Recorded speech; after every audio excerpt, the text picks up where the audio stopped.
ఆ మధ్యన గుర్తుంది కదా, కరెక్ట్గా ఎలక్షన్ రోజున కౌంటింగ్ అయ్యి జనసేన తెలుగుదేశం కూటమి గెలవబోతోంది అన్న రిజల్ట్ రాగానే 10:30, 11 ఉత్సాహంతో జనసేన కార్యకర్తలు తెలుగుదేశం కార్యకర్తలు బండి మీద వెళ్తుంటే ఆ బైక్ని అడ్డుకుని కొట్టినటువంటి సంఘటన వైఎస్ఆర్ కాంగ్రెస్ పార్టీకి సంబంధించిన ఒక కార్యకర్త దాంట్లో చనిపోవడం అన్నది జరిగింది. ఇప్పుడు ఆ కేసులో ఆర్కే మంగళగిరి మాజీ ఎమ్మెల్యే ఆర్కే అనుచరుడు అరెస్ట్ అయ్యాడు. షేక్ కాసిం హత్య కేసులో దుగ్గిరాలకు చెందిన మాజీ ఎమ్మెల్యే ఆర్కే ప్రధాన అనుచరుడు జూపూడి జాన్సన్ని మంగళగిరిలో పోలీసులు అరెస్ట్ చేశారు.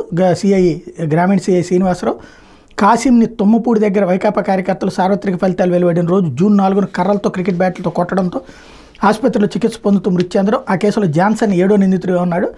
నిందితుడిని కోర్టులో హాజరుపరిస్తే రిమాండ్ విధించడంతో జైలుకి తరలించినట్టు పోలీసులు ప్రకటించారు. గతంలో తుమ్మపూడిలో ప్రస్తుత మంత్రి నారా లోకేష్పై రాళ్లు రువ్విన ఘటనలో కూడా ఇప్పుడు జాన్సన్ ప్రధానంగా ఉన్నాడని, అతన్ని ఆ కేసులో కూడా అరెస్ట్ చేసే అవకాశం ఉంది.